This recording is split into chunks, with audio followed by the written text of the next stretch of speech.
definitely one of the questions I'm asked the most is how much did all of this stuff cost? So when you're looking at this whole collection, you can't just look at the cost of the sets. Of course, you need to look at that, but there's also more to it. There is the cost of the road place, and of course, the big one is there's the cost of all the separate pieces that I buy from Bricklink.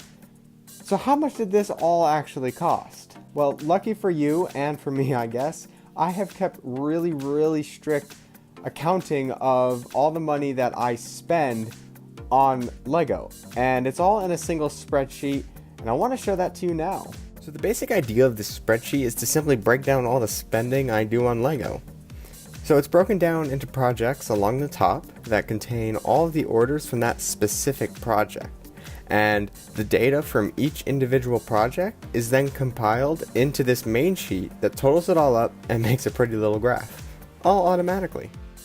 So the spreadsheet only goes back to 2015, and unfortunately, that's not good enough to figure out just how old the city is. So we have to go back even further to when I started collecting back in 2012.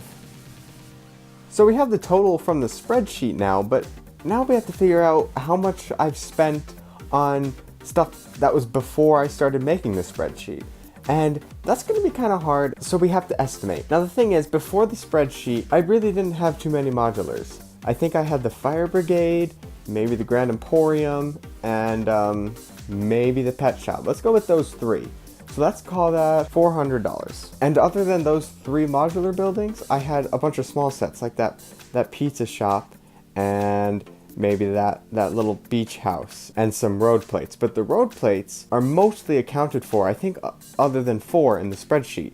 So we'll add, what is that, like $35 to that. So we're about $430. Again, we're estimating, we're not going perfectly. Now, other things, were a police station. That was, I think, $100. That's totally gone now, but the parts are still around, so $100 for that. There's a fire station that's $70, so that's $600. So we're getting up there now. I also had the Maersk, and I'm not sure how much that was, but I'm gonna go with $100 to $150. So that puts us at about $750. Let's call it $750 and account for a bunch of other smaller stuff. And I also have this groomer here. I know that a bunch of the trains were before the spreadsheet along with the planes, so let's call that, with an airport and another plane, let's call that another $300.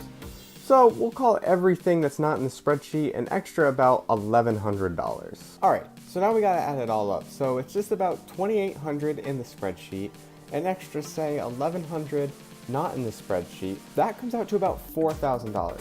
And there's probably a bunch of other stuff I didn't account for, you know, whether that be supplies to build the Lego, not just the Lego itself. So you can estimate it's probably about $4,500 worth of Lego, but I've spent probably about $4,000, if that makes sense.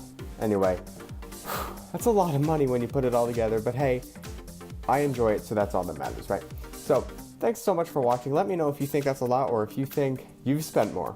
It's not a competition, but I'm just curious. So let me know down below.